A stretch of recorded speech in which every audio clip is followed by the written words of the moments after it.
Baik, bismillah. Assalamualaikum warahmatullahi wabarakatuh. Alhamdulillahilladzi arsala rasulahu bil huda wa dinil haqqi liyudhhirahu 'alad dini kullihi wa kafa billahi syahida. Asyhadu an la ilaha illallah wa asyhadu anna Muhammadan abduhu wa rasuluh. Allahumma shalli wa sallim wa barik ala Muhammad wa ala alihi wa ashabihi wa man tabi'ahum bi ihsanin ila yaumiddin. Rabbi shrah li sadri wa yassir li amri wahlul 'uqdatan min lisani yafqahu qawli. Raditu billahi robba wa bil islami dina wa bi Muhammadin nabiyya wa rasula. Rabbi zidna ilman warzuqna fahman bi rahmatika ya arhamar rahimin. Allahumma faqihna fid din wa 'allimna at-ta'wil. Baik, selamat pagi teman-teman, sahabat-sahabat bedah tajwid sekalian, dimanapun teman-teman berada. Apa kabarnya? Semoga teman-teman semua tanpa terkecuali selalu dalam keadaan sehat walafiat dan tentunya tidak kurang suatu hal apapun. Alhamdulillah, mohon izin di sini kita sama-sama berikhtiar berjumpa dalam rangka untuk sama-sama membaguskan bacaan Al-Qur'an kita, menyempurnakan ngaji kita agar bisa lebih sesuai dengan kaidah tajwid.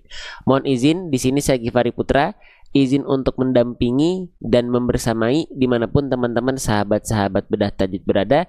Saya juga izin untuk menjawab salam-salam terbaik dari teman-teman semua. Waalaikumsalam warahmatullahi wabarakatuh. Hari ke-29 teman-teman sekalian. Ya, sedikit lagi. Betul-betul sedikit lagi. Ya, kita akan berpisah dengan Ramadan tahun ini. Semoga di tahun depan Allah kasih kita peluang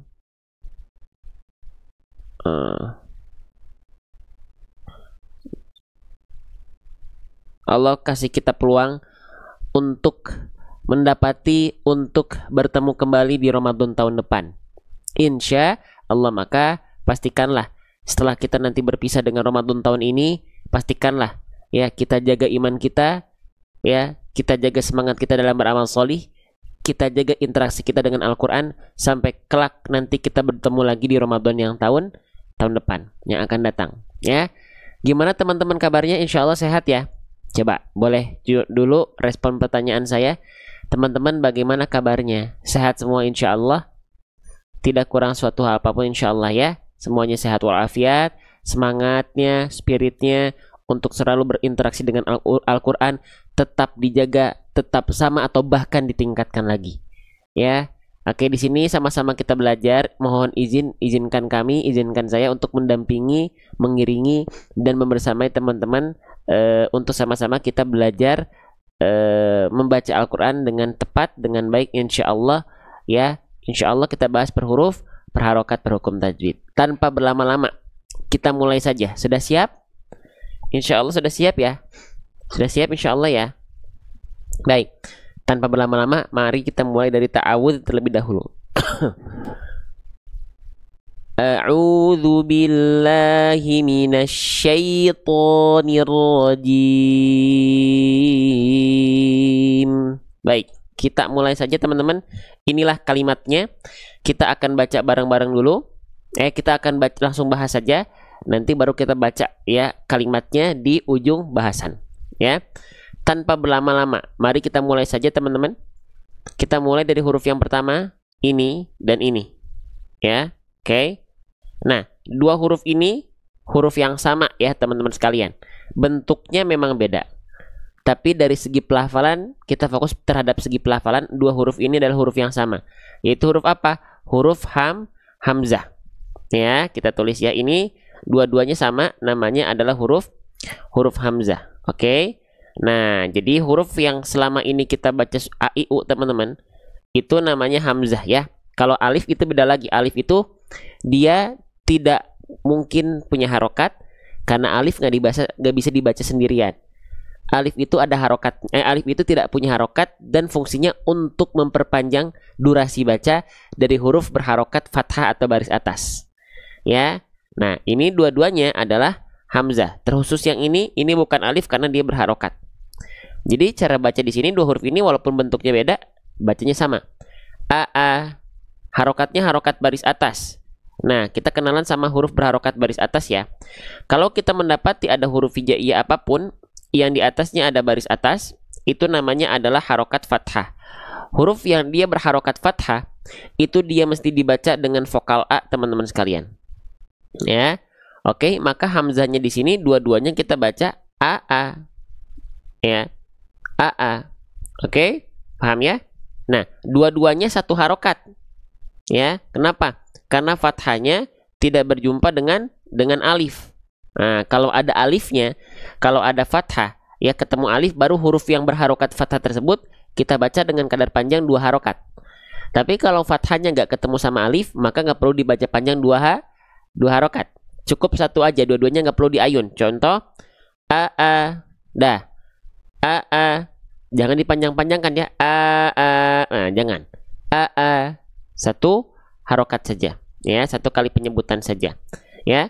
Lalu, ketika teman-teman mendapati ada huruf hijaiyah yang dia berharokat fathah dan dibaca dengan bunyi vokal A, maka ditipiskan pelafalannya.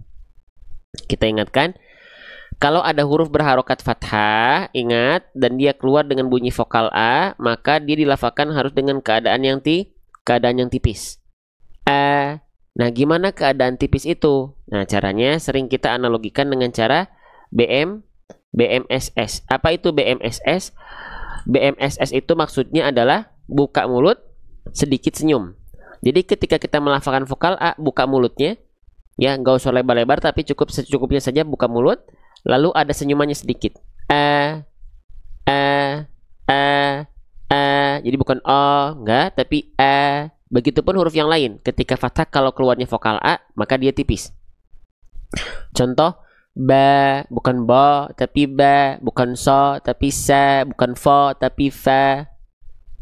Kerasa bedanya antara buka mulut saja dengan disertai dengan senyuman, Bang? Kenapa kalau dia disertai dengan senyuman sedikit, itu terdengarnya bisa lebih tipis? Biasanya kalau kita lafalkan dia agak sedikit senyum, itu si lidah kita akan lebih terasa rileks, dan aula mulut kita, rongga mulut kita akan lebih terbuka. Maka karakter pelafalannya akan lebih tipis terdengarnya. Beda kalau kita cuma buka mulut aja. Kedengarannya beda.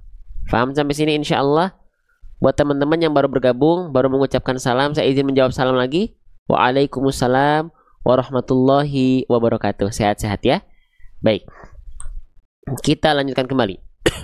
Maka kita baca gitu ya, tipiskan pelafalannya. Oke, kita lanjutkan kembali teman-teman. Insya Allah mudah ya. Oke.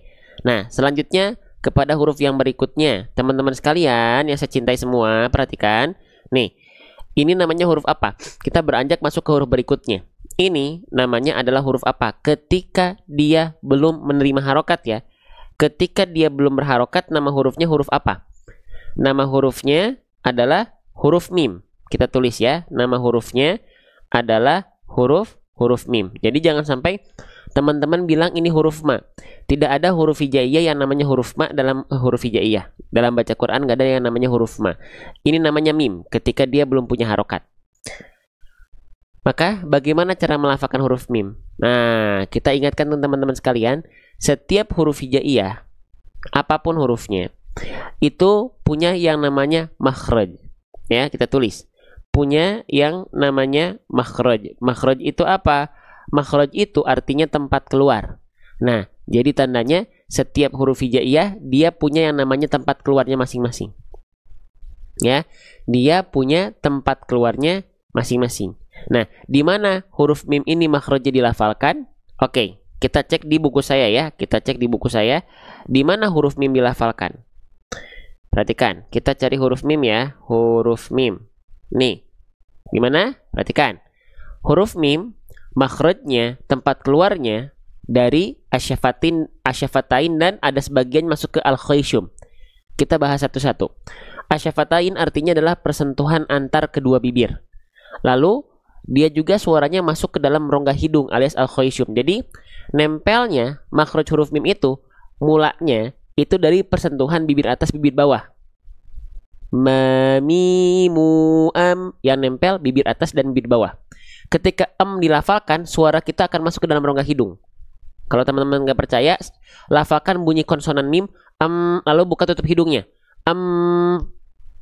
Suaranya hilang, berarti mim selain dia makhraj dari bibir, suaranya masuk ke dalam rongga hidung atau al-khayshum. Makanya di buku kita dijelaskan, makhraj huruf mim itu ada dua. Dia dari asyafatain mulanya, lalu suaranya mengalir masuk ke dalam rongga hidung, al-khayshum. Masuk hidung.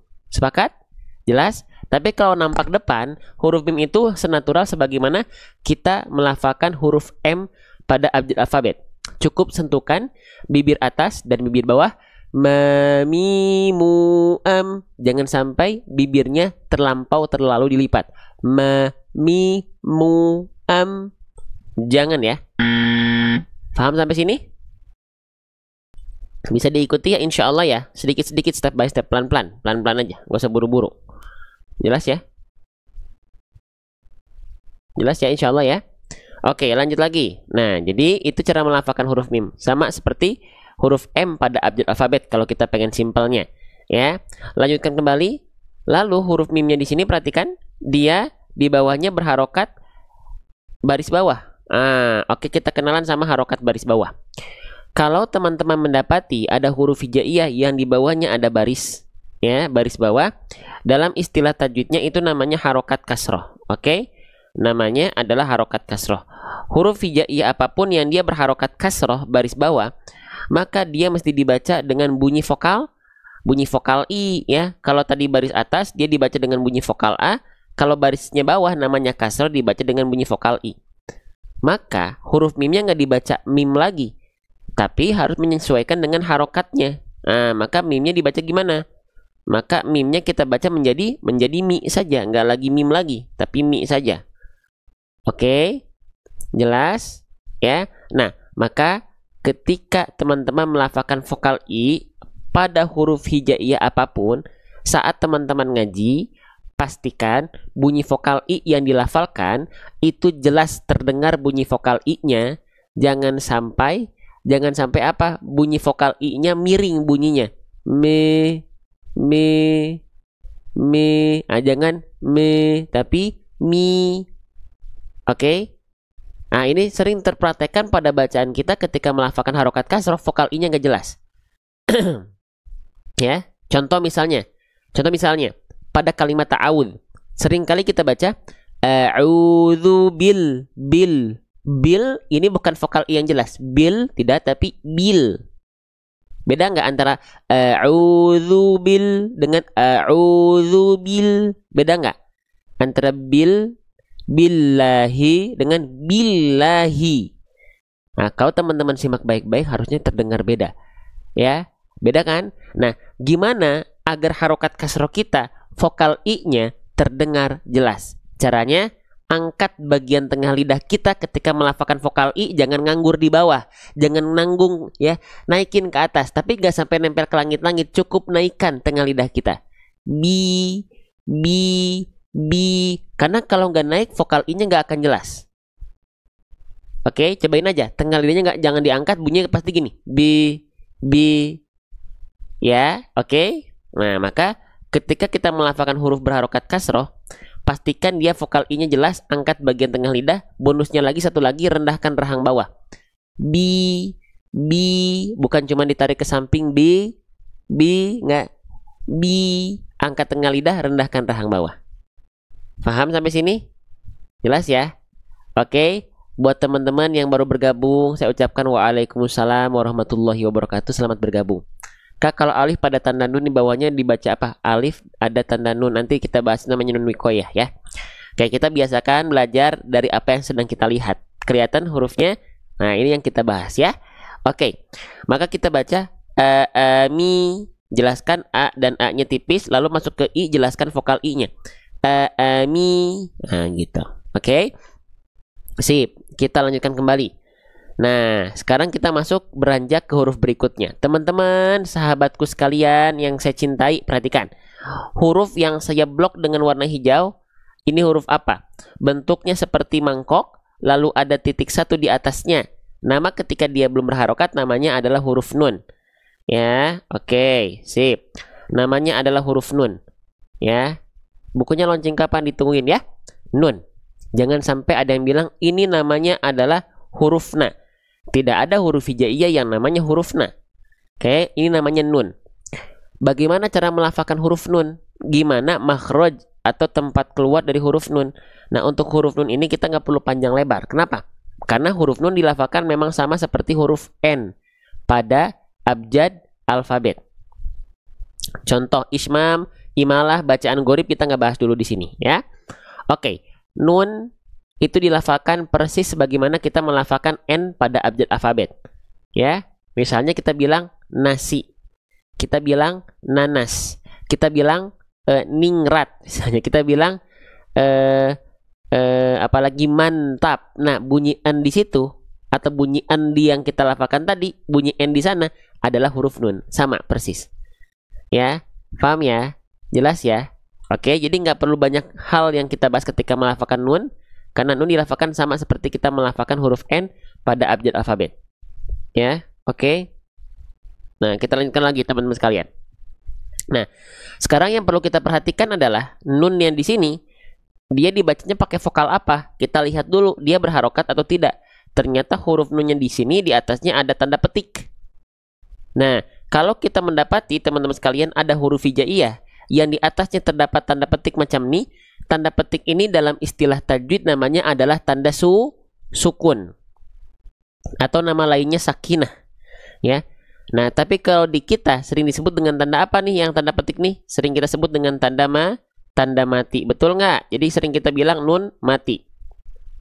Ya nggak? Boleh nggak kita sebut nun mati? Ya boleh-boleh saja. Ya, boleh-boleh saja.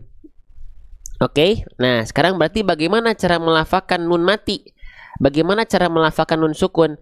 Karena dia mati, berarti dia tidak dibaca dengan keadaan hidup. Keadaan hidup itu kalau misalnya bunyi vokalnya A, I, ataupun U. Maka di sini huruf nunnya nggak kita baca naninu, nggak kita baca A, amina, A, amini, A, aminu, nggak. Tapi nunnya dibaca dengan sukun, dengan keadaan mati. Bagaimana cara melafalkan huruf yang dalam kondisi mati atau sukun? Huruf yang dalam kondisi mati atau sukun itu dibaca dengan bunyi konsonan dari huruf tersebut. Bunyi konsonan dari huruf nun apa? Bunyi konsonan dari huruf nun adalah an. Betul atau tidak? Ya. Oke, dibaca dengan bunyi konsonan an. Ya. Oke. Nah, maka di sini kita baca ami ditambah an. Ini yang dasarnya dulu. Ami ditambah an jadinya apa? Amin gitu. Oke? Amin. Ya. Amin. Oke, bahas dulu huruf. Nanti hukum tajwid kalau ada kita bahas. Tenang aja. Tapi huruf dulu, kadang-kadang kita udah fokusnya ke hukum tajwid, tapi hurufnya itu nggak disempurnakan pelafalannya. Oke, maka kita tulis di sini amin. Oke, sip. Jelas? Nah, kita lanjutkan kembali. Untuk huruf nun sukunnya, kita udah tahu cara bacanya, seperti apa dia dilafalkan. Sekarang saya izin untuk sembunyikan dulu ya huruf nun sukunnya ya. Simpan dulu pembahasannya. Sekarang kita fokus ke huruf berikutnya dulu. Oke, biar kita kenalan sama huruf dulu, baru pertemuan di antara keduanya ada hukum apa ya. Teman-teman, sekarang sama bentuknya seperti mangkok, tapi titiknya di atasnya bukan cuma satu tapi dua. Ada yang tahu apakah huruf ini? Apakah nama huruf ini? Ketika dia belum berharokat tentunya ya. Ketika dia belum berharokat, apakah nama huruf ini? Teman-teman sekalian? Ya. Oke, apakah huruf ini? Namanya adalah huruf ta. Oke, namanya adalah huruf ta. Ketika dia belum berharokat, namanya adalah huruf ta. Seperti apa huruf ta dilafalkan teman-teman sekalian? Kesalahannya dulu akan kita bahas. Perhatikan baik-baik. Kesalahan yang sering kali terjadi ketika kita melafalkan huruf ta adalah apa? Kita tulis. Ya nih, kita cek ya di huruf pembahasan huruf ta ini, huruf ta-nya berharokat apa? Nih, huruf ta-nya berharokat simpul angka 9. Nanti kita bahas ya. Kita ganti warna biru deh. Jangan warna hijau, warna biru. Nih, huruf ta. Ya, namanya adalah huruf ta.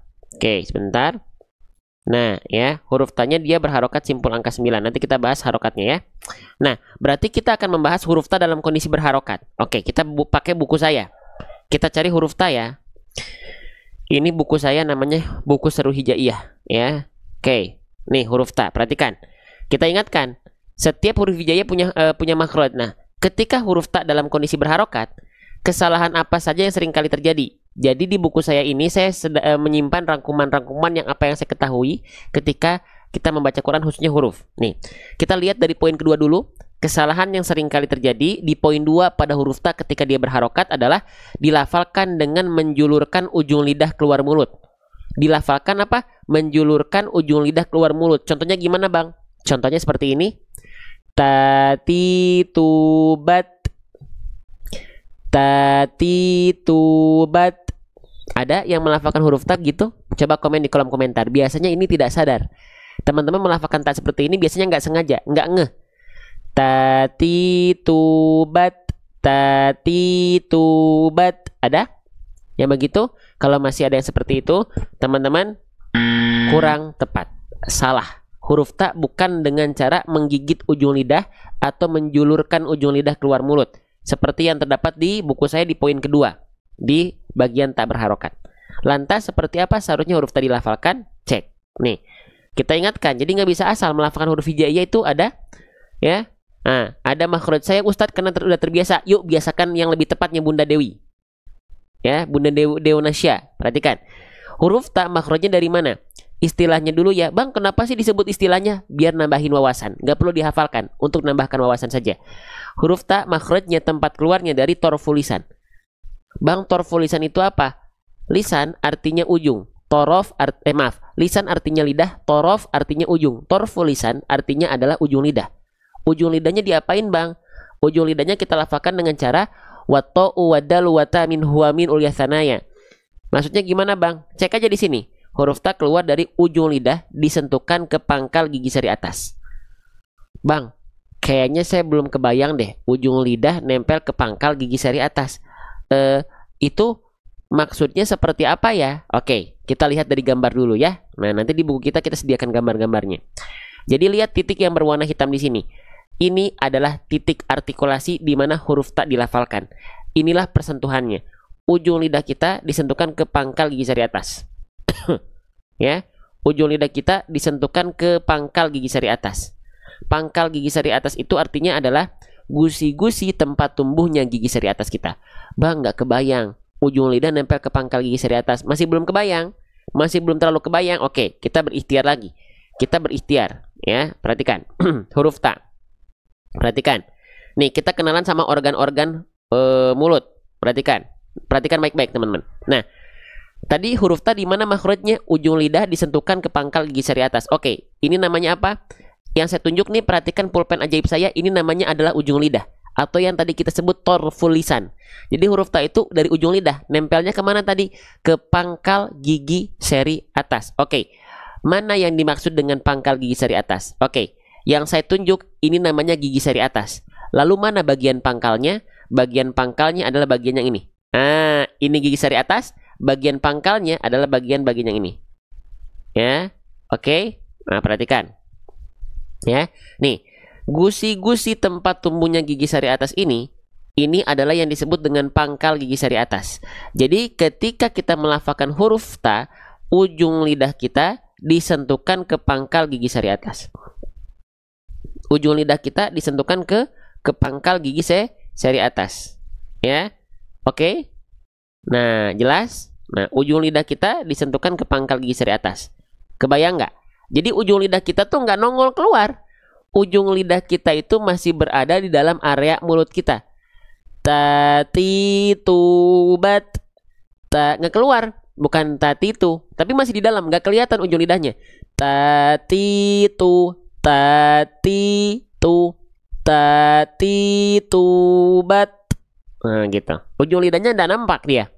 Ya, Bang, masih belum jelas. Oke, kita berikhtiar lagi. Nih, nanti di buku saya, selain kita jelaskan makhrajnya seperti apa, sifat hurufnya nanti kita jelaskan, gambar makhrajnya sudah kita tampilkan. Sekarang kita berikhtiar lagi. Kita scan barcode video animasi yang ada di buku saya nanti. Seperti apa huruf ta dilafalkan? Yuk, kita cek. Ya, huruf ta spesial buat teman-teman, surat cinta dari saya buat teman-teman. Perhatikan. Huruf ta. Mana ya huruf ta nih? Nah, perhatikan. Oke, nah, perhatikan nih. Saya akan izin zoom dulu, perhatikan. Nah, perhatikan bagaimana huruf ta dilafalkan, teman-teman sekalian. 1, 2, 3. Nah, nempelnya ke situ. Ulang lagi. Nah, nempelnya ke situ. Kelihatan nggak? Ulang lagi. Nah, nempelnya ke situ. Ujung lidah kita disentuhkan ke pangkal gigi seri atas kita. Sehingga bentuk prakteknya adalah seperti ini. 1, 2, 3. Ta, ti, tu, at, it, ut, atta, iti, uttu. Seperti itu huruf ta dilafalkan. Jadi ujung lidahnya nempelnya ke sini. Nah, kebayang? Sudah kita lafalkan seperti apa dia dilafalkan, sudah kita contohkan ya, dua dimensinya sudah kita lihat kan. Sekarang kita lihat nampak depannya sekali lagi. Ta, ti, tu, ta. Jaringan lag enggak teman-teman? Di saya enggak nge-lag ya, insyaallah ya. Yang nge-lag mungkin dari teman-teman, karena kalau kita nge-lag pasti kita kabarin. Oh, nge-lagnya dari kita. Oh, macetnya dari kita. Di sini terpantau aman. Ya. Oke. Sip, kita lanjutkan kembali ya. Jadi ujung lidah teman-teman tidak boleh keluar, tidak boleh menjulur, tidak boleh melet, tidak boleh nongol ketika melafalkan huruf ta. Ya. Mau beli bukunya di mana? Nanti di sini, tapi belum ada sekarang. Insya Allah Syawal kita mulai proses cetak dan teman-teman bisa menikmati kita belajar bareng-bareng pakai buku Seru Hijaiyah. Ya. Oke. Tadi putus-putus juga Ustadz. Iya, mungkin sinyal ya. Tapi dari sini insya Allah aman teman-teman. Oke, jadi ujung lidah kita disentuhkan ke pangkal gigi seri atas kita, ya. Nah, kita lanjutkan kembali. Tinggal sekarang ketika huruf tadi dilafalkan, teman-teman dalam kondisi apapun. Ketika huruf tadi dilafalkan dalam kondisi apapun, kita lihat ya. Lihat ya. Sifat-sifat dari huruf ta yang akan kita coba highlight satu hal, ya. Huruf ta itu punya sifat dari segi nafas adalah terpercik nafas atau percikan nafas. Ya. Jadi huruf ta itu dilafalkan ada keluar percikan-percikan nafasnya. Percikan nafasnya. Jadi ketika kita lafalkan ada percikan nafasnya. Perhatikan. Ta, ti, tu, at, it, ut. Kedengeran nggak ada percikan nafas? Ya. Ta, ti, tu, at, it, ut. Ya.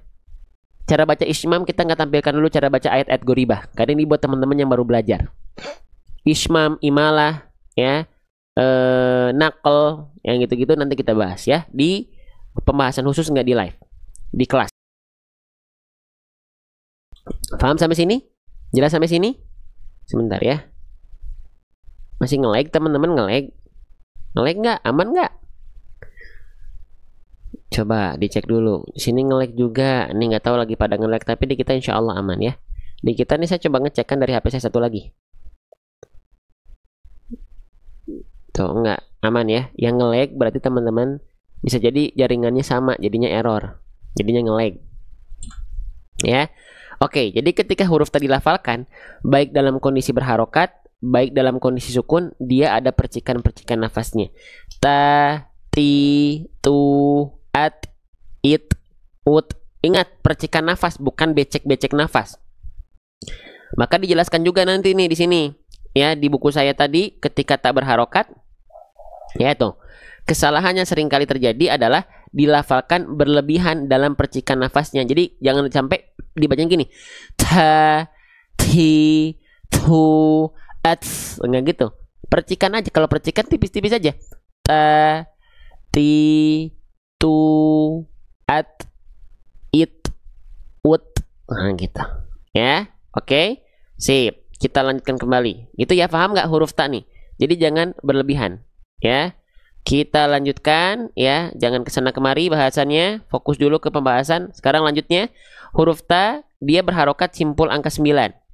Ketika kita mendapati ada huruf hijaiyah apapun yang dia berharokat simpul angka 9 di atas huruf, itu namanya adalah harokat dhammah. Kita tulis, ketika ada huruf hijaiyah apapun yang dia berharokat dhammah, maka dia dibaca dengan bunyi vokal u. Maka huruf ta-nya di sini nggak lagi kita baca ta, tapi kita harus baca dengan vokal. Kita baca harus dengan vokal u karena ngikutin si bunyi vokal harokat fathahnya, dhammahnya, yaitu u. Ya, maka kalau kita nemuin harokat dhammah, saya akan selalu ingatkan, kalau teman-teman mendapati apapun hurufnya, nggak ada pengecualian, semuanya ketika dia berharokat dhammah keluar dengan vokal u, maka wa kullu madmumin falan yatima illa bidhammi syafataini dhammah. Huruf berharokat dhammah tidak akan pernah sempurna pelafalannya illa kecuali bidhammi syafataini dhamma, kecuali dengan betul-betul memonyongkan, memuncungkan mulut kita ke arah depan. Ya, muncungkan, monyongkan mulutnya. Contoh tu,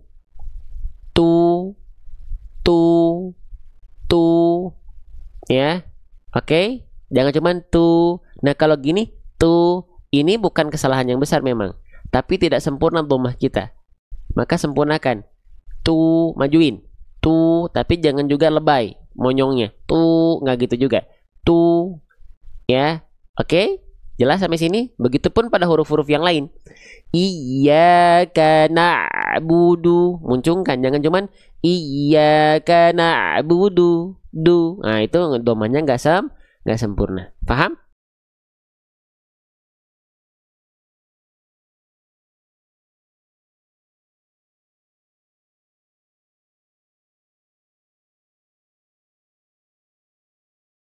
Kembali. Nah, cek. Oke, baik, kita lanjutkan kembali. Oke, selanjutnya. Tadi huruf ta sudah kita bahas, insya Allah ya. Sekarang kita lanjutkan kembali ya. Nah, tuh sudah kita bahas. Sekarang teman-teman kita lihat. Sebelumnya tadi ingat ini ada huruf apa? Nun dalam kondisi sukun. Dibaca dengan bunyi konsonan an. Min, ada mi ditambah an jadinya min. Oke, kita panggil lagi ya. Nih, sudah kita simpan, kita balikin lagi ya, tandai dengan warna hijau. Nah, sekarang huruf nun sukunnya udah tahu bagaimana cara baca dasarnya. Huruf ta udah tahu bagaimana cara baca dasarnya. Sekarang pertemuan antara si hijau dengan si biru alias nun sukun bertemu dengan huruf ta. Di sini ada hukum tajwid atau tidak? Boleh komen di kolom komentar. Ada hukum tajwid atau tidak? Adakah hukum tajwid atau tidak? Kalau ada boleh komen ada, kalau tidak boleh komen tidak. Ya, ada atau tidak? Jawabannya adalah A. Ada. Yang sudah merespon pertanyaan saya di kolom komentar, terima kasih. Berarti teman-teman sedang berinteraksi dengan kami. Ya, gitu. Oke, terima kasih. Barakallahu fikum. Ada ya? Nah, maka apa nama hukum tajwidnya? Kita bahas ya. Nama hukum tajwidnya adalah ikhfa. Nama lengkapnya adalah ikhfa hakiki. Oke, sip. Nah, apa itu Bang ikhfa hakiki? Nah, kita bahas pelan-pelan. Kalau sudah masuk membahas hukum tajwid, maka biasakan pola belajarnya kenalan dulu rumus atau keadaannya seperti apa, baru ke cara baca. Oke, kalau kita belajar hukum tajwid, polanya latihannya adalah tahu dulu rumus atau keadaannya seperti apa, baru masuk ke cara baca. Oke, ikhfa hakiki itu rumusnya gimana? Oke, kita masuk ke buku saya lagi, kita masuk ke bagian huruf nun bersukun. Oke, kita lihat keadaannya. Ikhfa hakiki. Ada yang juga hanya ikhfa saja bilang boleh, tapi itu kurang lengkap. Ya, jadi kurang jelas. Ikhfa apa? Karena ikhfa itu bukan cuma ikhfa hakiki, tapi ada yang namanya ikhfa syafawi. Nah, apa itu ikhfa hakiki? Ikhfa hakiki adalah pertemuan antara kolom 1 dan kolom 2. Kolom 1 kelompoknya ada nun sukun atau huruf yang berharokat tanwin an in un, berjumpa dengan kolom kedua ada 15 huruf ikhfa. Waduh, 15 huruf ikhfa berarti banyak ya Bang huruf-huruf ikhfa. Betul. Huruf ikhfa itu banyak. Ada 15. Ya, ada 15. Oke, ada 15. Nah, Bang, cara menghafal huruf-huruf ikhfa gimana ya? Kan saya nggak hafal huruf-huruf ikhfa apa aja gitu ya, nggak hafal. Nah, teman-teman silahkan searching, silahkan browsing. Cara metode menghafal huruf-huruf ikhfa. Ada yang pakai nyanyian atau lagu atau irama, ada yang pakai singkatan. Jadi dalam bentuk kalimat. Silahkan cari, metodenya udah bagus-bagus. Jadi saya nggak akan ngasih metode karena yang punya metodenya yang lain di luar udah bagus-bagus, tinggal dicari aja. Ya, saya di sini mendampingi teman-teman secara konsep. Teman-teman kalau pengen mencari metode menghafal silahkan cari banyak. Ya, jadi sekali lagi ikhfa hakiki adalah pertemuan antara nun sukun atau huruf yang berharokat an in un tanwin dengan salah satu dari 15 huruf ikhfa ini. Ya, oke. Udah tahu keadaannya sekarang? Kita lihat keadaan ayat di yang kita baca tadi. Nah, sekarang kita cek, perhatikan. Kita cek. Ingat ada huruf di sini warna hijau nun sukun, nun sukun, nun sukun. Ingat baik-baik, nun sukun bertemu dengan huruf ta ta ta ta ta ta ta ta ta. Ingat baik-baik, nun sukun, nun sukun, nun sukun, ta ta ta ta ta ta ta. Oke, sekarang kita cek di kolom pertama, ada nggak nun sukun? Ada nggak nun sukun? Kalau ada, kita tandain rame-rame. Nih, ada bang nun sukun. Oke, betul? Betul. Sekarang kita lihat di kolom kedua, ada nggak huruf, tadi apa, huruf apa? Huruf ta. Ada nggak huruf ta? Langsung di paling depan tuh, huruf ta. Berarti betul, ini memenuhi syarat kalau kita sebut dia adalah ikhfa hakiki. Oke, sudah terverifikasi tuh ikhfa hakiki. Baru kita cek bagaimana cara bacanya. Ya, gimana cara bacanya? Sebentar ya. Oke, kita cek bagaimana cara bacanya. Nih, ya, cara baca ikhfa hakiki teman-teman sekalian. Oke, dia dilafalkan dengan cara samar disertai dengan dengung. Apa? Samar dan disertai dengan dengungan. Apa yang harus disamar-dengungkan? Yang harus disamarkan dan disertai dengan dengung adalah bunyi konsonan an. Lah, bang, kenapa tiba-tiba ke bunyi konsonan an? Karena teman-teman sekalian, karena nun sukun bunyinya adalah an, betul? Fathatain bunyinya an, domatain un, kasrotain in. Semua bunyi penghujung yang kita baca tadi adalah bunyi konsonan an semua. Makanya yang disamar dengungkan adalah bunyi konsonan an, baik pada nun sukun atau an in un. Ya, oke. Nah, maksudnya samar tuh gimana? Maksudnya samar itu bunyi an-nya nggak nempel ke langit-langit lagi. Kan asalnya kalau kita baca ayatnya nih, nah, amintum. Nah, asalkan bunyi an-nya jelas karena ujung lidahnya nempel ke langit-langit. Amin. Nempel kan ke langit-langit depan nih. Amintum. Gitu kan? Nah, sekarang bunyi an-nya nggak boleh nempel lagi karena dia samar. Amin. Ujung lidahnya gimana dong, bang? Lidahnya siap-siap melafalkan huruf ta di sini. Ya. Ujung lidahnya siap-siap melafalkan huruf ta di sini. Oke.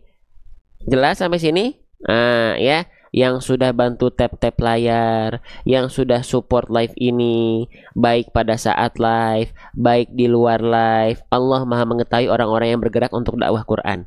Ya, semoga Allah ganti kebaikannya teman-teman, ya, dengan balasan terbaik cuman dari sisi Allah. Balasan dari manusia, terima kasih dari manusia tidak akan bisa membalas kebaikan teman-teman kecuali Allah yang nanti membalas dengan balasan terbaik. Ya, gitu. Jadi jangan salah. Repostnya teman-teman, postingan ulangnya teman-teman, share-nya teman-teman itu sangat berarti bagi kami. Ya. Oke, lanjut. Nah, oke, maka jangan dibaca amintum, amintum, enggak, tapi nunnya enggak nempel ke langit-langit.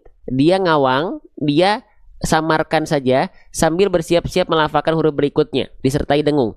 Amin. Lalu ketika samar dengung, jangan lupa ditahan 2 harokat. Ya, ditahan 2 harokat. Jadi kita tulis dia juga harus ditahan 2 harokat.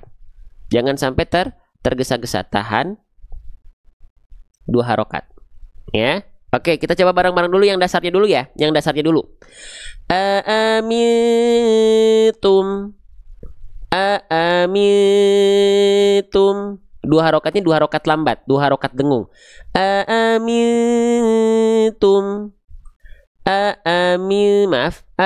Amintum. Bisa diikuti? Bisa ya, insya Allah ya. Baik. Selanjutnya ya. Amintum. Oke, itu dasarnya sudah paham atau belum? Jadi jangan lagi kita baca amintum, enggak, tapi amintum. Udah disamarkan bunyi konsonan an-nya, enggak dibaca jelas lagi. Oke. Paham? Jelas? Jelas. Ya, Kak, mad lain itu panjang kan panjang. Kalau lain saja lin dia pendek. Mad lain panjang 2, 4, 6.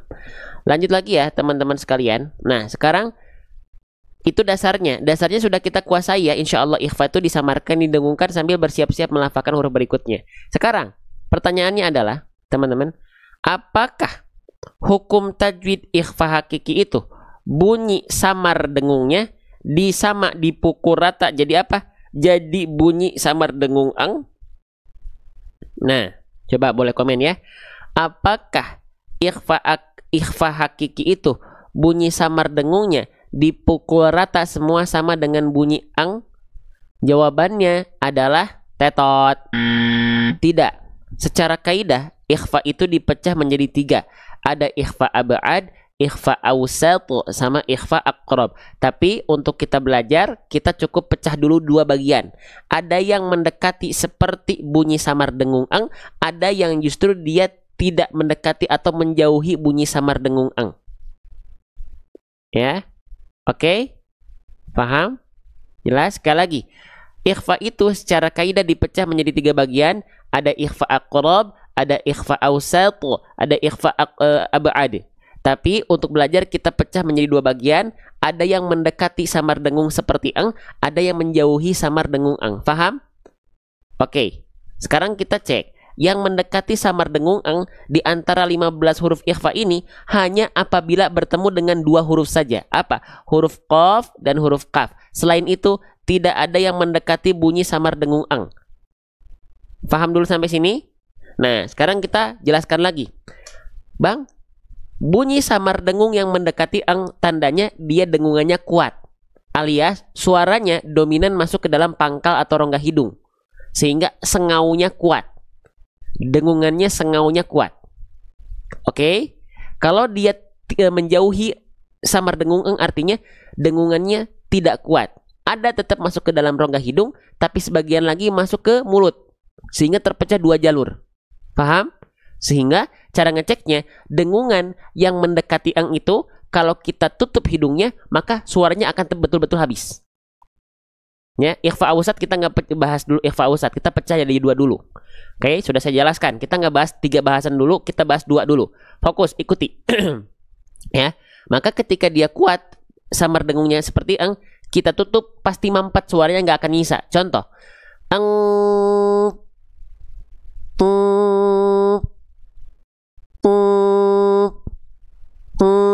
ketika ditutup hilang, berarti semua dengungannya masuk ke dalam rongga hidung. Itu yang disebut dengan samar dengung yang mendekati ang alias dengungan yang kuat. Kalau yang menjauhi ang alias selain huruf qaf dan kaf ketika disamarkan itu karakternya dia nggak semua masuk hidung karena dia menjauhi ang. Ketika ditutup suaranya hanya berubah saja, masih sisa suara yang dari mulut. Contoh,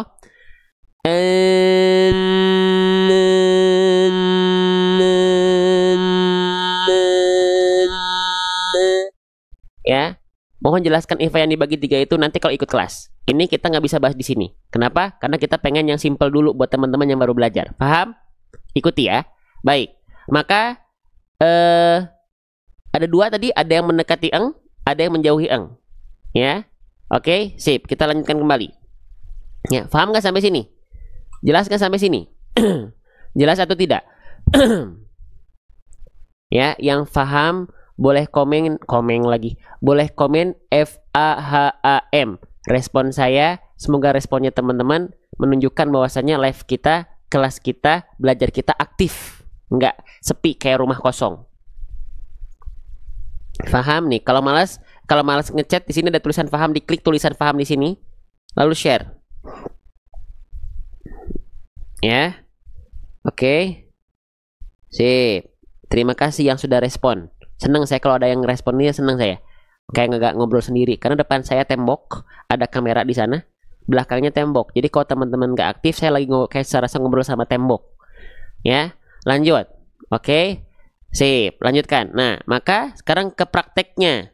Ya, di sini mas belajar sabar. Ya, sekarang saya pengen nanya teman-teman, yang ini deh. Nih, teman-teman, perhatikan Quran surah An-Nazi'at ayat ke-45 yang saya tunjuk di sini. Perhatikan. Ini nun sukun ketemu sama huruf apa? Huruf dzal. Saya pengen nanya, kalau nun sukun ketemu huruf dzal, dia samar dengungnya mendekati bunyi eng atau menjauhi bunyi eng? Komen di kolom komentar. Mendekati atau menjauhi? Mendekati atau menjauhi? Ya, mendekati atau menjauhi? Boleh komen, silahkan. Mendekati atau menjauhi? Mendekati atau menjauhi? Menjauhi. Oke. Ya. Karena dia bukan huruf qaf dan kaf, berarti dia menjauhi.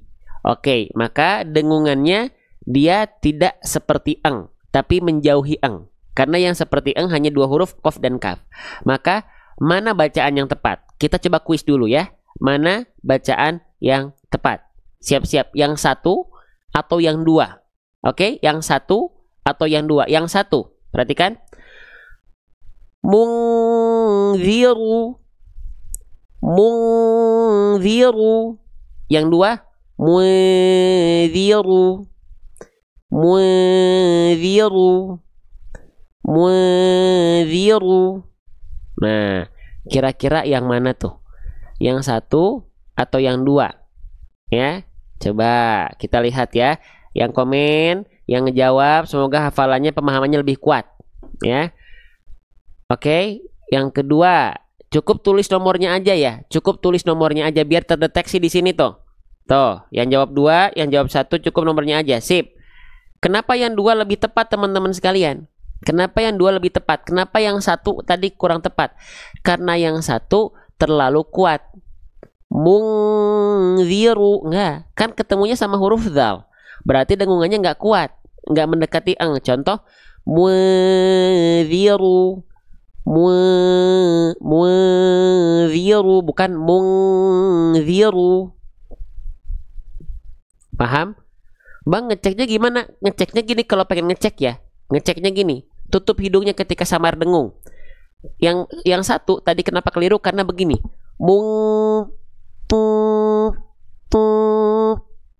Terlalu kuat, harusnya ketika ditutup masih nyisa suaranya, berarti dia ikhfa yang tidak mendekati eng. Ya. Oke. Sebentar ya. Sebentar teman. Paham nggak? Paham nggak?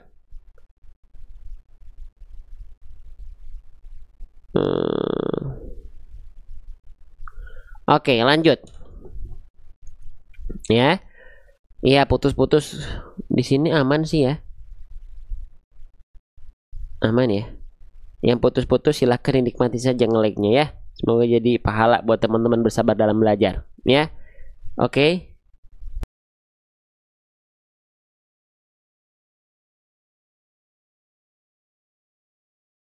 Aman teman-teman, aman. Di kita aman. Jadi yang nge-like bisa jadi karena TikTok live-nya.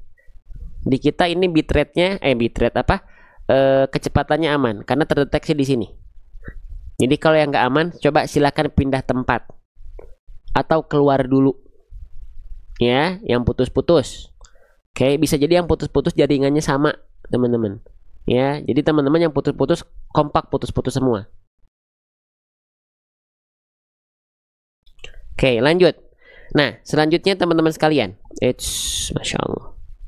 Oke, kita lanjutkan kembali. Sekarang, kalau sama huruf yang ini, teman-teman sekalian, ada nun sukun. Saya nggak akan jelaskan ini ketemu huruf apa. Saya cuma pengen nanya, teman-teman, nun sukunnya di sini ketemu sama huruf berikutnya.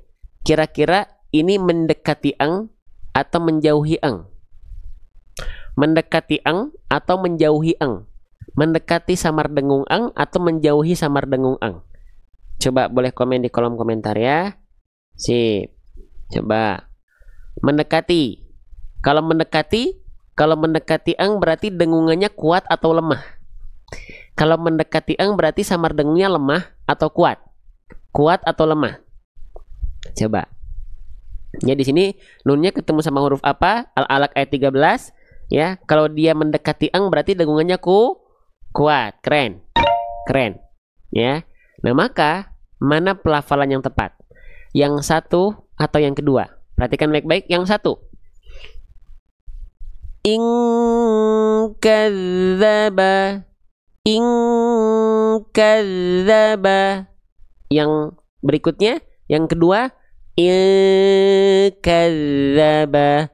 In kadzdzaba. Yang merah, yang pertama, yang 1 inka, yang kedua inka. Coba kita lihat ya yang jawabnya berapa banyak nih. Waduh, keren. Sip, jawabannya dominan sudah tepat ya, jawab 1 ya. Keren, barakallahu fikum. Betul. Yang betul adalah jawaban yang pertama. Kenapa yang kedua salah? Karena terlalu lemah. dia menjauhi eng. Ini buktinya kalau yang kedua dia menjauhi eng. Ketika ditutup masih nyisa. Harusnya kalau ketemu sama huruf kaf ini dengungannya kuat, mendekati eng. Maka ketika kita cek, cara ngeceknya ditutup hidungnya ketika samar dengung, suaranya gak bersisa. Jawabannya nomor 1, ing kadzaba. Faham sampai sini? Jelas sampai sini ya. Ini kayaknya udah pada mudik, teman-teman pada mudiknya nih. Live pagi ini kayaknya lagi pada mudik, teman-teman ya. Yang dalam perjalanan, ada yang lagi nonton ini sambil mudik, ada lagi di perjalanan, ada hati-hati di perjalanan, fi amanillah, semoga sehat-sehat ya. Ada yang sambil mudik nggak? Saya mudik tuh, masya Allah. Tidak mudik, masya Allah. Baik ya, sip, kita lanjutkan. Nah sekarang baru ke contoh ayat, kembali lagi. Berarti yang ini mana bacaan yang tepat? Saya nggak akan kasih clue-clue lagi. Yang satu atau yang dua? Yang satu. Amintum. Amintum. Yang kedua. Amintum. Amintum. Yang satu atau yang dua? Boleh komen ya. Yang satu. Amintum. Yang kedua. Amintum. Allahu Akbar. Allahu Akbar. Kenapa ngelag ya? Oke. Bisa dibedakan ya. Nah gitu teman-teman sekalian. Oke, sip ya. Kita lanjutkan. Nah gitu ya. Nah jadi yang betul adalah jawaban yang kedua. Teman-teman sudah dominan tepat. Boleh dong yang ngerasa ada manfaat, kita komen dulu Allah ya, atau Allahu Akbar ya. Allahu Akbar. Allahu Akbar. Allahu Akbar. Yang baik-baik semua dari Allah ya, bukan dari si penyampai, bukan karena si visualnya, bukan karena sistemnya, metodenya, enggak. Allah. Semua itu sisanya mah cuma wasilah ya. Oke, lanjut teman-teman sekalian gitu ya. Itu namanya ikhfa. Di Quran kita kalau ada ikhfa itu nanti di latinnya, di contohnya buat belajar ada tanda panah ke atas. Amintum gitu ya. Sip, lanjut lagi, masuk ke huruf berikutnya ya. Yang sudah share di pojok kanan bawah ada 300 orang. Di antara 1100 orang yang share, nggak semuanya, cuma 300 orang. Keren, barakallahu fikum. Semoga jadi pahala jariah buat teman-teman yang sudah ikut support live ini, support konten-konten ngaji. Yang sudah tap-tap layar di pojok kiri atas belum 100.000. Terima kasih yang sudah ikut tap-tap layar ya. Teman-teman berarti care sama konten-konten ngaji. Wah naik turun nih, kenapa nih? Oke, lanjut ya. Selanjutnya teman-teman, kita masuk ke pembahasan berikutnya. Huruf apa ini teman-teman sekalian? Ini namanya adalah huruf, ketika dia belum berharokat namanya adalah huruf mim. Ya, jangan sampai teman-teman bilang di sini huruf ma. Tidak ada huruf hijaiyah yang namanya huruf ma. Ini namanya adalah huruf mim. Bang, bagaimana cara melafalkan huruf mim, Bang? Huruf mim itu dilafalkan persis sebagaimana kita melafalkan huruf M pada abjad alfabet. Cukup sentuhkan bibir atas dan bibir bawah saja. Ma, mi, mu, am.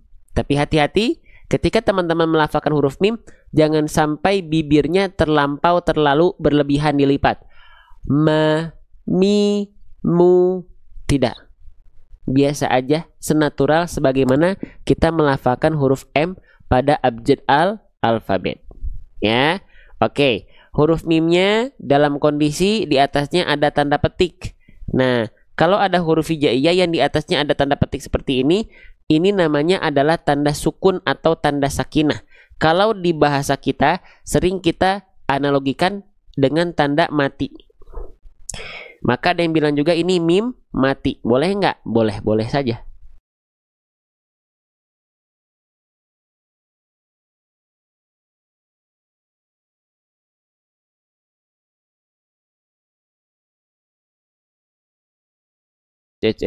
Mohon maaf suaranya hilang ya. Oke, cek ada suaranya. Mohon maaf kepencet ya. Ada suaranya ya, tadi kepencet ya. Lanjut. Nah, maka di sini huruf mim sekali lagi dia dalam kondisi sukun. Sukun itu disebut dengan sakinah. Sakinah ini kalau di kita disebut dengan tanda mati. Maka mimnya mim mati atau mim sukun. Ya, bagaimana cara melafalkan huruf yang dalam kondisi mati? Maka kalau dia dalam kondisi mati, dia nggak dibaca dalam kondisi hidup. Kondisi hidup itu apa? Bervokalkan a, i atau u. Maka huruf mimnya di sini nggak kita baca mi, tuma, tumi, tumu, nggak, tapi bunyi konsonan mim itu adalah bunyi sukun dari huruf mim apa, yaitu ya udah, berarti bacanya gimana? Amintum, udah, amintum, udah, paham, jelas. Nah, kebetulan berikutnya ketemu lagi sama huruf mim di sini. Ini kita hilangkan dulu ya tanda burung terbaliknya. Nah, posisi asalnya begini keadaan dasarnya. Nah, di sini ada mim sukun ketemu sama huruf mim lagi. Tapi yang mim kedua ini berharokat. Mim yang kedua ini mim berharokat. Harokatnya harokat baris atas. Berarti mim yang kedua ini dibaca dengan bunyi vokal A. Ya, vokal A berarti tipiskan pelafalannya. Ya, ingat setiap teman-teman mendapati ada vokal A, tolong jangan asal keluar tapi tipiskan amintum, bukan Begitupun huruf-huruf yang lain. Huruf hijaiyah ketika berharokat fathah, ini saya ulang-ulang, bosan nggak? Semoga nggak bosan ya. Kalau udah bosan ya nggak apa-apa, teman-teman silakan cari di live yang lain mungkin yang lebih fresh, karena mungkin bosan, jenuh itu sudah wajar ya. Yang penting teman-teman terus belajar ya. Nah, jadi ketika ada huruf berharokat fathah keluarnya dengan bunyi vokal A, ya, maka tipiskan. Analoginya buka mulut sedikit senyum. A, ba, ta, sa. Jangan a, ba, ta, sa. Begitupun pada huruf mim ini. Ya, mim berharokat fathah di sini maka jangan dibaca mo, tapi ma. Sehingga kalau kita baca ta'awudz misalnya, setiap vokal A-nya, kalau fathahnya vokal A tipis, ya. A'udzu billahi mina, bukan a'udzu billahi mina. Atau misalnya pada surah Al-Fatihah ayat ke-6. Ihdinas siratal mustaqim, ta bukan ta tapi ta. Ihdinas siratal mustaqim. Nah, gitu, tipiskan pelafalannya. Ya. Oke, sip, lanjut. Nah, maka di sini juga mimnya dibaca tipis. Bukan mo. Ya. Senang teman-teman diulang-ulang, saya takutnya bosan. Tapi kalau bosan, saya akan tetap mengulang-ulang. Walaupun bosan, saya akan tetap mengulang-ulang. Ya. Gitu. Oke, maka sekarang kita lihat di sini kenapa huruf mim yang pertama, yang kedua dan pertama ini ditandai warna pink. Karena di sini berarti ada hukum tajwid yang akan dibahas pada kolom ini. Jadi di Al-Qur'an kita ini ada pembahasan hukum tajwid di pojok kanan halaman 5 baris awal. 5 baris awal halaman setiap Al-Qur'an kita itu dari ayat yang di baris 1, baris 2, baris 3 ada satu bahasan yang diambil, dicomot ke sini untuk dibahas. Keren ya? Oke. Nanti pojok kiri halamannya baru belajar huruf, gambar huruf, makhraj huruf, sifat huruf, kesalahan baca gitu ya. Oke, lanjut. Kembali lagi. Nah, selanjutnya, maka di sini kalau ada mim sukun ketemu huruf mim, ada yang tahu kira-kira apa nama hukum tajwidnya? Nama hukum tajwidnya adalah idgham mithlain. Nama panggungnya idgham mimi. Nama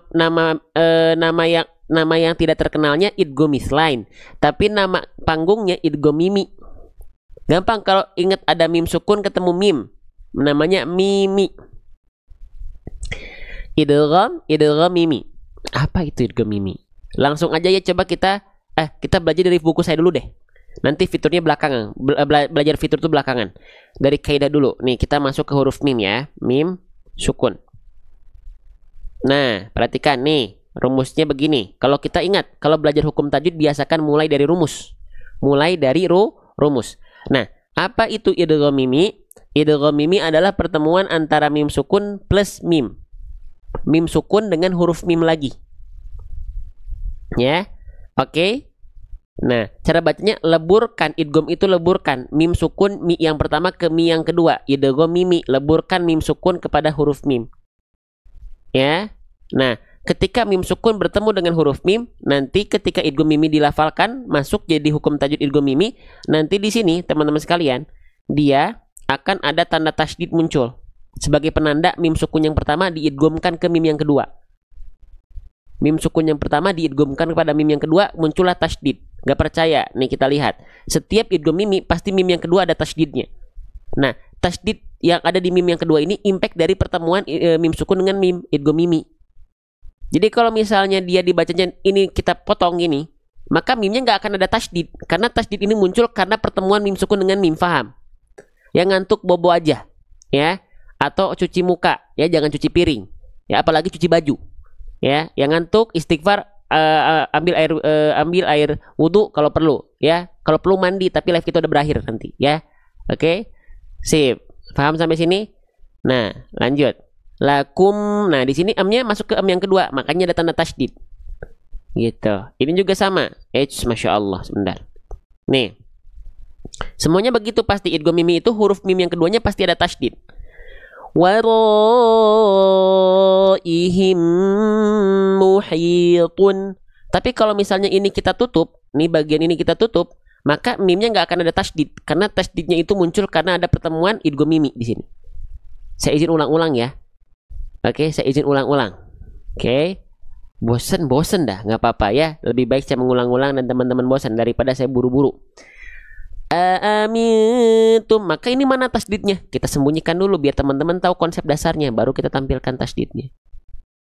Gitu, paham? Tuh, ada kan? Nah, berarti mim sukun yang pertama dimasukkan yang kedua, karena dimasukkan berarti di sini kita tahan bunyi amnya selama 2 harokat, tahan 2 harokat, jangan sampai ditahan 2 hari, ya kelamaan, 2 harokat. Maka dibacanya, lihat di latinnya diwarnai dengan warna pink. Tuh. Amintum man. Tuh, gitu. Paham? Ulang. Amintum man. Amintum man. Allah. Faham? Faham? Nah, nanti Bang, tapi kalau misalnya kita lupa gimana? Iya, makanya Al-Quran yang ajuan kami, fitur kami sendiri yang ada di Al-Quran ini, lihat. Lihat. Tadi warnanya warna pink.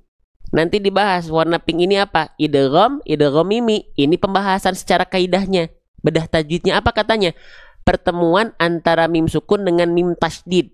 Tuh, dikasih bold mim sukun dengan mim tasydid, sama nggak? Ya, sama nggak di sini? Ya, mana tadi buku saya? Nih, sama nggak? Tuh, mim sukun dengan mim sehingga ada tasydidnya. Sama. Bagaimana cara bacanya? Ya, dibaca dengan mentasydidkan 2 huruf tersebut disertai dengung selama 2 harokat. Jadi diidghamkan lalu masuk hidung dengung. Amintum.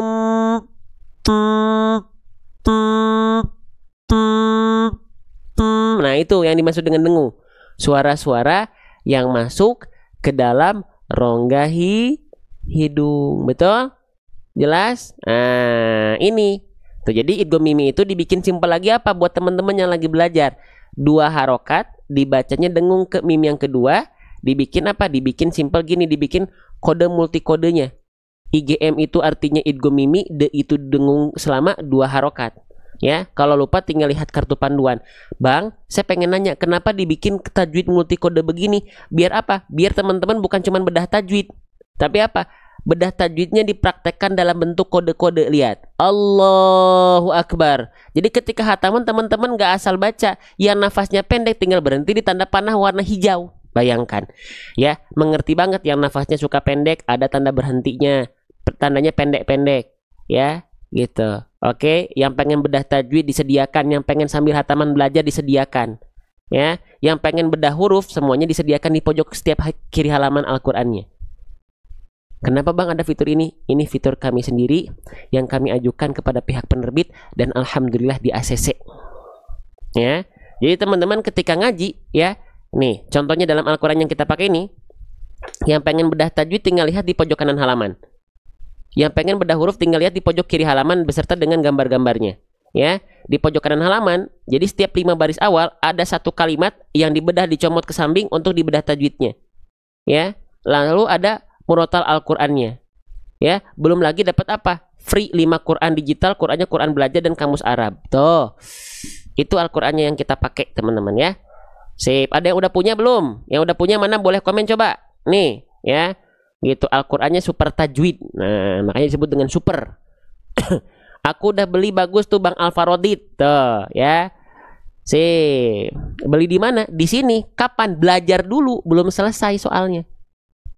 Boleh kita bahas satu lagi deh. Boleh. Satu lagi ya. Ada yang mau? Boleh komen dulu mau. Tapi mohon maaf kita masih belajar. Yang mau harus nahan dulu, sabarnya dulu. Mau? Mau? Mau? Boleh di sini abis ini, tapi belajar dulu belum selesai, ya. Oke. Nah, sip, sudah. Ya, sabar sedikit, ya. Gitu. Oke, lanjut. Amintum man. Nah, baru masuk ke vokal A-nya, ya. Amintum man. Nah, begitu. Ya, sip. Sudah beli and jelas sekali untuk dibaca. Alhamdulillah. Lanjut ya, udah masuk mak sini, tinggal ketemu sama huruf nun lagi di sini, bentuk seperti mangkok sudah kita bahas di sini. Tapi kalau yang ini nunnya dibaca jelas karena nun sukunnya nggak tahu nih ketemu sama huruf apa, maka selagi dia nun sukunnya nggak ketemu sama huruf, belum tahu ketemu sama huruf apa, ya cukup dibaca jelas aja nunnya, dibaca dengan hakikat pelafalan nun sukun yaitu an. Maka kalau kita baca amintum man, amintum man, Allahu akbar. Jelas? Paham? Sip. Oke, lanjutkan lagi teman-teman. Nih satu lagi ya, boleh ya. Tuh, jadi kalimat contohnya itu banyak variasinya, dan variasinya bukan variasi yang asal-asalan, dalam arti variasinya memang ada dalam ayat Quran di sampingnya, di baris ini. Tuh, fisama. Ada kan? Ada, teman-teman. Seluar biasa ini fiturnya diupayakan untuk membantu, bukan biar teman-teman faham akan dari Allah, bukan dari fitur. Tapi biar apa? Membantu teman-teman belajar. Udah itu aja. Nggak lebih dari itu. Ya.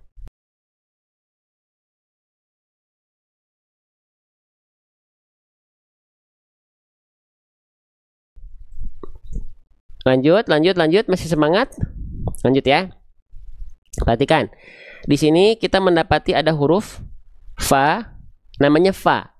Ketika huruf ini belum punya harokat, namanya adalah huruf fa. Kita tulis. Namanya adalah huruf fa. Oke. Bagaimana cara melafalkan huruf fa, teman-teman sekalian? Kesalahan yang sering kali terjadi ketika kita melafalkan huruf fa adalah dibaca menjadi huruf P. Ya, dibaca menjadi huruf P. Nah, sebentar. Nih, dibaca menjadi huruf P, maka ini kesalahan. Ya, ini adalah kesalahan. Oke. Nah, kenapa huruf fa seringkali tertukar menjadi huruf P? Karena teman-teman melafalkan fa-nya asal keluar. Nggak tahu fa itu gimana cara melafalkannya, gimana cara membacanya. Makanya kenalan yang betul-betul, bukan ngaji itu asal lewat. Karena ada aturan mainnya, di mana makhraj dari huruf fa, di mana tempat keluar dari huruf fa. Yuk kita cek. Kalau untuk huruf fa kita cek di buku saya yang lama.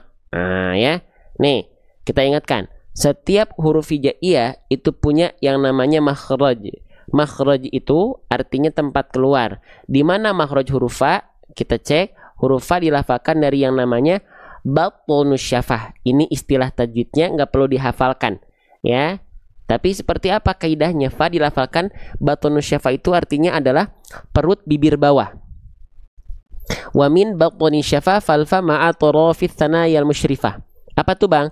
Ujung gigi seri atas kita disentuhkan dengan perut bibir bawah. Ujung gigi seri atas kita sentuhkan dengan perut bibir bawah. Gimana tuh Bang? Nah, nih kita perlihatkan gambarnya. Nih, kelihatan? Jadi ujung gigi sari atas kita nempel ke area yang berwarna ungu di sini. Area yang berwarna ungu di sini itu yang disebut dengan batun syafa, alias perut bibir bawah. Perut bibir bawah itu bibir bawah bagian dalam yang area basahnya. Bukan bibir bawah bagian luar area yang keringnya. Oke, sehingga pada praktek pelafalannya ujung gigi sari atas kita itu nempelnya begini. Perhatikan baik-baik. Oke, fa, kelihatan nggak? Nih, lihat. Fa, fa, fi, fu, f. Nah, kalau nempelnya tepat seperti itu, maka fa pasti akan dilafazkan sesuai dengan sifatnya, yaitu mengalir nafas. Fa, fi, fu, baf. Alam tara kaifa fa'ala rabbuka fa.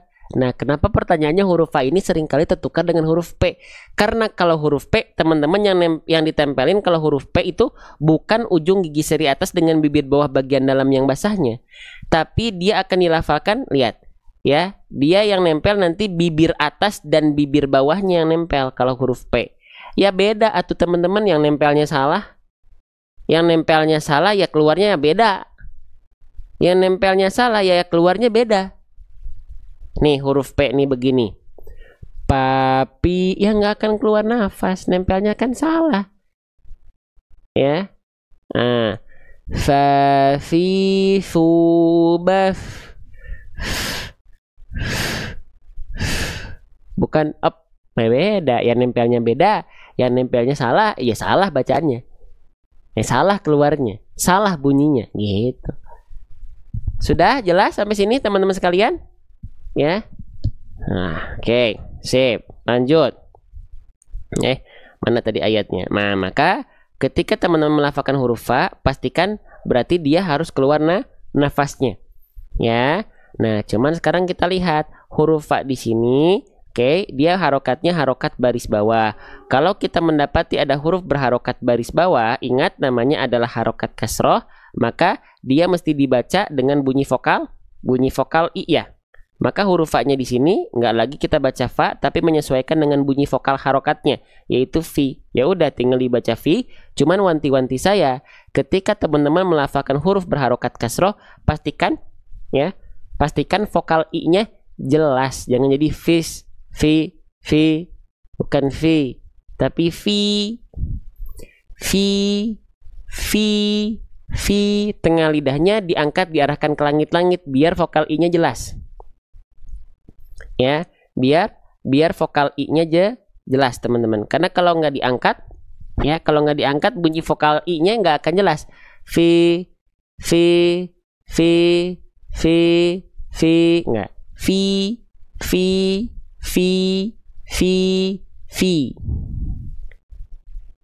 Jelas ya? Bisa diikutin ya, insya Allah ya. Oke. Nah, maka fi, jelaskan vokal i-nya. Jadi kalau tengah lidahnya dia kurang naik, nggak akan jelas teman-teman. Vokal i-nya nggak akan jelas. Vokal i-nya nggak akan jelas. Jadi rancu dia, bunyinya gitu ya. Oke, dari fi teman-teman bacanya pendekkan saja, karena fi di sini dia berjumpa dengan apa nih? Nah, langsung masuk ke huruf nih. Nah, langsung masuk ke huruf berikutnya di sini fis. Nah, kenapa langsung loncat? Nah, karena di sini ada keadaan yang sering kita sebut dengan alif lam syam syamsiyah. Oke, kita tulis ya ALS. Alif lam syamsiyah. Atau kalau saya biasanya sebenarnya saya bilangnya bukan alif lam syamsiyah, tapi idgham syamsi. Ada yang bilang juga asyamsiyah boleh. Ya. Nah, apa itu alif lam syamsiyah? Alif lam syamsiyah adalah keadaan di mana teman-teman mendapati bentuk seperti alif dan lam yang saling bersandingan dan berdampingan, dan di atas lamnya ada tanda tasydid. Bang, tapi tanda tasydidnya ini nggak ada. Oh, berarti pindah ke setelah lamnya. Tuh. Nah, ini namanya adalah alif lam syamsiyah atau idgham syamsi. Ya, cara bacanya gimana? ininya kita abaikan, langsung masuk ke yang ada tanda syamsiah atau tanda tasydidnya. Berarti dibaca fis. Yang ini nggak usah kita baca. Bang, kalau misalnya nggak dibaca, kenapa tetap ditulis? Kenapa nggak kita hilangkan aja begini? Kalau nggak dibaca, kenapa udah aja biar kita nggak pusing, langsung begini aja. Nggak usah ditulis-tulis. Fis. Kenapa? Karena nggak bisa, harus tetap ditulis. Ada yang namanya kaidah penulisan. Sebagaimana kita bilang, kalau kita bilang ngomong, saya tidak tahu. Pasti kita bilangnya tidak tahu. Tidak tahu. Ya enggak? Tapi kalau kita tulis, apakah kita tulis saya tidak tahu? Saya tidak tahu. Saya tidak tahu. Saya tidak tahu. Apakah begitu? Enggak. Tulisnya tetap tidak tahu. Walaupun dari segi pelafalan kita bacanya saya tidak tahu. Saya tidak tahu. Bahkan kadang-kadang kita bilangnya saya nggak tahu. Nggak tahu. Nggak tahu. Ya padahal kan kalau ditulis saya tidak tahu. Tidak tahu. Gitu ya. Jadi kalau misalnya ada yang bilang, kenapa alif lamnya kalau nggak dibaca tetap ditulis? Karena ada yang namanya kaidah penulisan. Betul, Ibu Ur. Ya bilang dalam kalimat bapak. Tapi ketika kita ngomong nggak bapak kan, tapi bapak. Bapak saya bukan bapak saya. Gitu ya. Sip, lanjutan lagi ya. Fis sama. Lanjut, mungkin ini terakhir ya. Perhatikan ini. Perhatikan baik-baik. Masya Allah. Sebentar ya. Oke, ini dari fi langsung masuk ke huruf berikutnya. Ya, di sini ada huruf yang namanya huruf apa nih?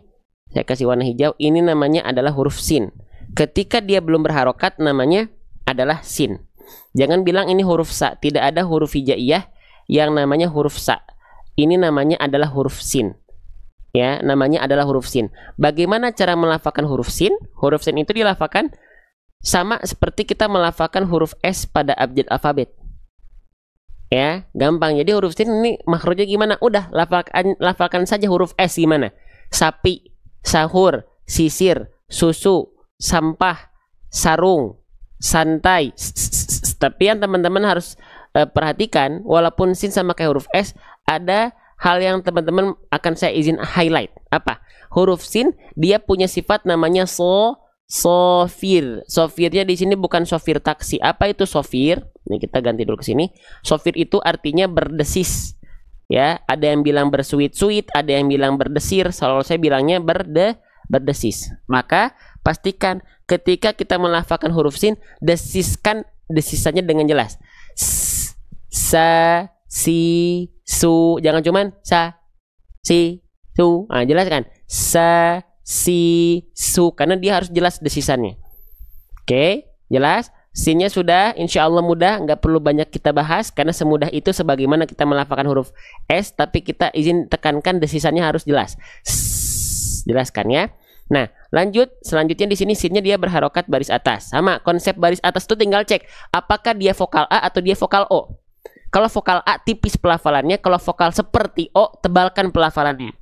Ya, yang tebal contohnya apa? Yang tebal tuh contohnya ini, misalnya so, bo. Yang tebal itu ketika dia berharokat fathah nggak kedengeran vokal A, tapi dia akan condong seperti vokal O.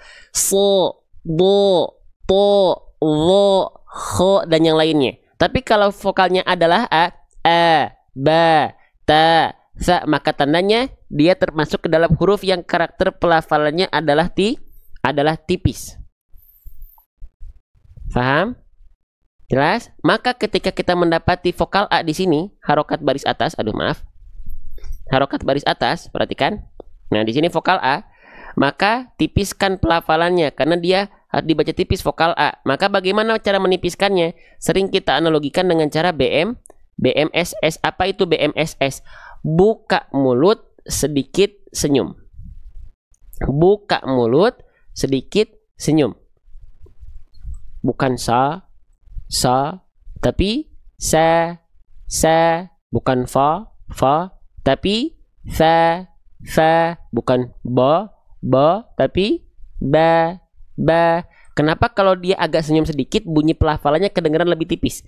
Karena biasanya ketika kita senyum, sifat-sifat sifat-sifat huruf tipis akan lebih tertunaikan. Nama sifatnya istifal dan infitah. Istifal itu lidah kita terkhusus pangkal lidah kita rileks, datar. Lalu aula mulut infitah, terbuka. Nah, maka kita analogikan biar teman-teman gak pusing dengan istilah istifal infitah. Analogikannya buka mulut, agak senyum sedikit, jangan jutek-jutek. Ya, kalau jutek-jutek dimarahin sama si Mimin. Baca Quran jangan jutek-jutek ya. Tuh, jangan jutek-jutek kata si Mimin ya. Oke, lanjut. Nah, sekarang huruf sinnya sudah. Nah, sekarang teman-teman lihat di sini ya. Sinnya di atasnya ada tanda tasydid. Ini kalau teman-teman lihat, kalau mendapati ada huruf hijaiyah yang di atasnya ada tanda burung terbalik, dalam istilah tajwid namanya adalah tanda tasydid. Ya, namanya adalah tasydid. Ada yang bilang tasydid, ada yang bilang syiddah, ada yang bilang syaddah, ada yang bilang musyaddad, ada yang bilang sabdu, silahkan. Cuman kita biasa sebut dengan tanda tasydid. Arti tasydid itu berarti huruf tersebut harus dibaca dengan cara ditekan. Nah, ditekan huruf sin itu akan mengakibatkan suara, nafas, suara dan desisanya mengalir. Fis sama, fis sama, fis sama. Oke, nah, jadi tekan lebih kuat huruf sinnya ya, dan akan terasa desisannya, suaranya dan nafasnya mengalir dengan jelas. Fis sama, bukan harus ditahan 2 harokat ya. Fis sama kelamaan. Yang ditahan 2 harokat ketika tasydid hanya 2 huruf, yaitu nun bertasydid dan mim bertasydid. Nun bertasydid inna, mim bertasydid amma. Faham? Jelas teman-teman sekalian? Lanjut lagi ya. Nah, fis sama. Nah, jadi dia dibaca S-nya ditekan. Oke, terakhir boleh. Terakhir yang masih semangat boleh, yang belum share di pojok kanan bawah lihat ada tanda panah, diklik coba tanda panahnya, ada tulisan posting ulang nggak? Ada tulisan posting ulang atau repost nggak? Kalau ada, klik bagian posting ulang paling kiri. Pojok kanan bawah pencet, ada tulisan posting ulang sebelah kiri, posting ulang. Ya, kalau ngerasa ada manfaat. Kalau nggak ada, jangan. Ya, lanjut. Selanjutnya teman-teman sekalian, perhatikan baik-baik. Ini di sini kita mendapati ada huruf mim. Namanya adalah huruf mim. Ya, ketika dia belum berharokat, namanya adalah huruf mim. Huruf mim ini dilafalkan bagaimana? Sudah kita bahas berulang kali. Sebagaimana kita melafalkan huruf M pada abjad alfabet. Seperti kita melafalkan huruf M pada abjad alfabet. Ma mimu am, ma mimu am. Cukup sentuhkan bibir atas, bibir bawah dengan biasa, nggak perlu ditekan kuat-kuat, sentuhkan, lafalkan ma mimu am. Tapi hati-hati ketika teman-teman melafalkan huruf mim, jangan sampai bibirnya terlalu terlampau dilipat ya, seperti ini. Ma mimu am. Waalaikumsalam Bunda Lita. Jangan sampai dilipat huruf mimnya, bibirnya, biasa aja. Oke, sip. Kita lanjutkan kembali teman-teman sahabat-sahabat sekalian. Nah, mimnya sudah, harokatnya sama ya. Harokatnya baris atas. Selagi dia harokatnya baris atas, ya, keluar dengan bunyi vokal A, tipiskan pelafalannya. Ma, bukan mo, ma, agak senyum sedikit. Buka mulut, sedikit senyum. Ma, gitu. Oke. Oke, sekarang terakhir, hukum tajwid terakhir. Huruf sudah terus kita bahas. Sekarang terakhir, hukum tajwid yang terakhir. Siap? Kita bahas satu persatu dulu, baru pertemuannya jadi hukum tajwid apa. Oke? Ya, siap. Ini kita hilangkan dulu si tanda alisnya, si tanda ombaknya, biar kita tahu kenapa dia ada dan kenapa dan gimana keadaan dasarnya. Baik, perhatikan. Mim di sini dia berharokat baris atas, baru harokat baris atasnya udah kita bahas. Harokat baris atasnya ketemu sama huruf apa teman-teman? Di sini, nih saya izin tandai pakai warna hijau. Ini huruf apa namanya? Ada yang tahu? Fathah baris atas pada huruf mim berjumpa dengan huruf alif. Nah, ketika ada fathah yang bertegur sapa dengan alif, maka dia mesti dibaca dengan kadar panjang 2H. Dia mesti dibaca dengan kadar panjang 2H 2 harokat. 2 harokat. Dasarnya dulu ya, biar teman-teman tahu. Dia mesti dibaca dengan kadar panjang 2 harokat. Oke? Nah, nama hukum tajwidnya apa? Nama hukum tajwidnya adalah mad. Mad tabi'i atau teman-teman boleh sebut dengan mad asli. Nah, jadi keadaan dasar dari huruf mim ini, ya, dia berharokat fathah, berjumpa dengan alif, maka dia dibaca dengan kadar panjang 2 harokat. Nama hukum tajwidnya mad tabi'i atau mad asli. 2 harokat itu dibacanya gimana? 2 kali ayun. Fis samai. Nah, itu kadar 2 harokat buat teman-teman yang baru belajar, cukup diayunkan 2 kali ayun. Fis samai. Paham? Jelas? Itu yang disebut dengan mad tabi'i. Sudah ya? Jelas ya? Sekarang kita lihat berikutnya. Ya. Lihat dulu berikutnya, itu dasarnya dulu. Sekarang kita lihat di sini. Teman-teman ada yang tahu yang saya blok dengan warna merah ini huruf apa? Yang saya tandai warna bulat, ya, yang bentuk bulat warna merah, namanya huruf apa? Namanya adalah huruf hamzah. Keren, pada aktif, pada interaktif, seneng deh, ya, masya Allah. Nih, hamzah. Hamzah itu dibaca AIU, seperti kita melafalkan abjad alfabet biasa AIU. Cuman kita lihat di sini hamzahnya harokat baris bawah, maka dibacanya I, bukan A, bukan U. Karena baris bawah, harokat kasrah. Jelaskan vokal I-nya. Fis samai, jangan fis samai, jangan I. Angkat tengah lidahnya biar jelas vokal I-nya. I, fis samai.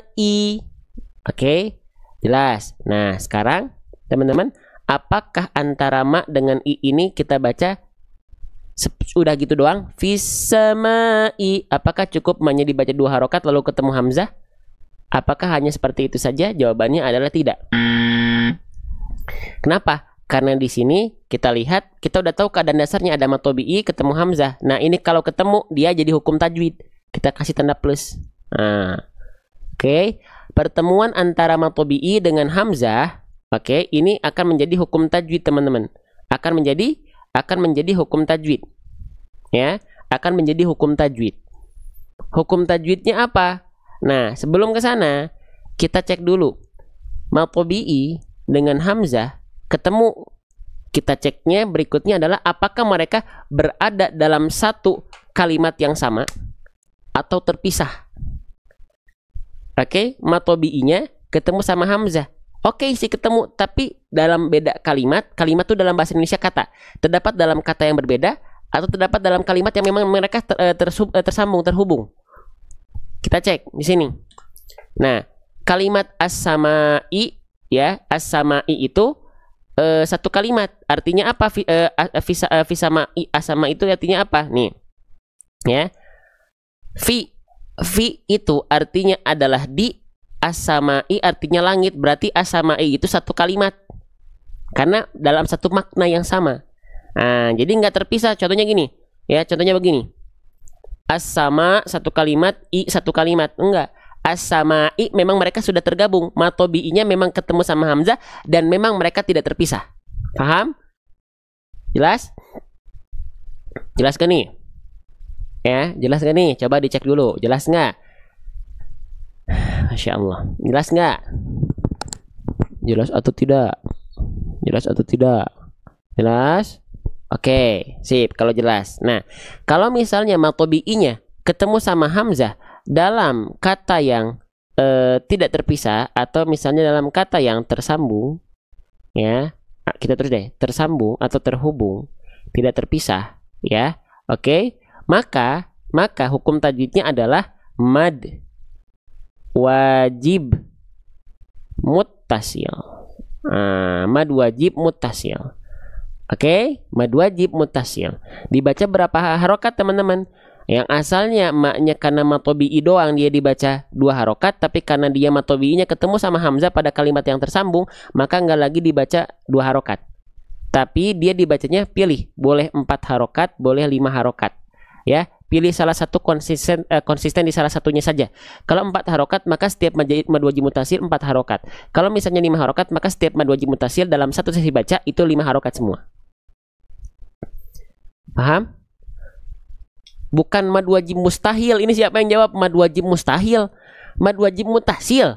Mad wajib mustahil. Mustahil jawabannya mad wajib mustahil. Mustafil lagi. Muttasil. Mad wajib mustahil. Siapa itu yang tadi jawab?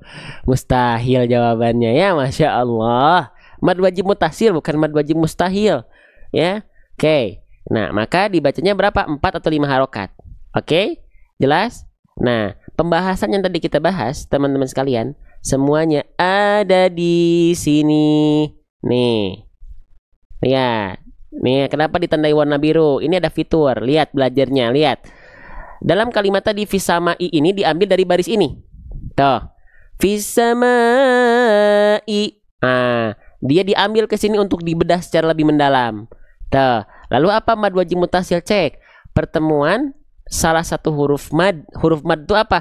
Alif, ya sukun atau waw sukun. Di sini huruf madnya yang dimaksud adalah alif. Oke, berarti pertemuan antara alif atau huruf mad dengan hamzah. Betul ya, dengan hamzah ya. Pada satu kalimat, jadi nggak terpisah. Ditandai dengan alis. Lah, mana bang kok alisnya hilang? Iya kan tadi kita sembunyikan dulu biar teman-teman tahu konsepnya. Nih, kita kembalikan lagi alisnya. Ada. Oke, apa katanya? Ditandai dengan alis di atasnya, dipanjangkan boleh 4 harokat, tapi di sini di dalam Al-Quran ini dikonsistenkan di 5 harokat. Teman-teman boleh baca 4 harokat, tapi buat yang lagi belajar biar gak bingung, dipandu udah aja 5 harokat. Gitu. Nah, maka ditulis pakai warna biru. Ya, mad wajib mutasil itu dibaca panjang 5 harokat. Ya, tuh makanya dilatihnya lihat, dikasih warna biru juga. Fisamai. Tuh, 5. Tuwagapatma. Fisamai. Tuh. Ya, belum lagi apa? Dibikin tajwid multikode pakai warna biru juga. MW itu mad wajib mutasil, pan itu artinya panjang, 5 itu 5 harokat. Bang, kalau lupa gimana? Di sini ada kartu panduannya tuh. Sudah lengkap. Tapi Bang, pertanyaannya kenapa dibikin fitur-fitur begini? Biar teman-teman bisa bedah tajwid, tapi teman-teman nanti si bedah tajwid ini secara kaidah baca itu bisa terpraktekkan pada saat hataman. Tuh, Allahu Akbar. Allahu Akbar, nikmat. Nafas pendeknya ada. Tuh, lihat. Kartu panduannya ada murotal Al-Qur'annya, ada pembahasan bedah hurufnya. Allahu Akbar. Ya. Oke. Sip. Jadi bukan cuma dipakai di bedah tajwid aja, tapi langsung dipraktekkan dalam setiap hataman teman-teman. Langsung di atasnya nama hukumnya, cara baca, dan jumlah harokat plus tajwid warna. Ya. Ada yang mau Al-Qur'an seperti ini? Al-Qur'annya saya pegang nih. Lihat bentuk aslinya seperti ini. Ya. Tuh nikmat. Ada bahasan huruf, kesalahan baca, praktek baca, nikmat. Jadi semua yang kita baca, ya bahas insya Allah ada di sini. Kita baca dulu bareng-bareng ayatnya ya. Siap. Ini saya izin hapus dulu. Jadi fiturnya tetap ada fiturnya, tapi tetap yang kita bahas di live kita tuh bukan fitur dulu, konsep dulu. Fisamai. Fisamai. Fisamai. Fisamai. Sadaqallahul azim.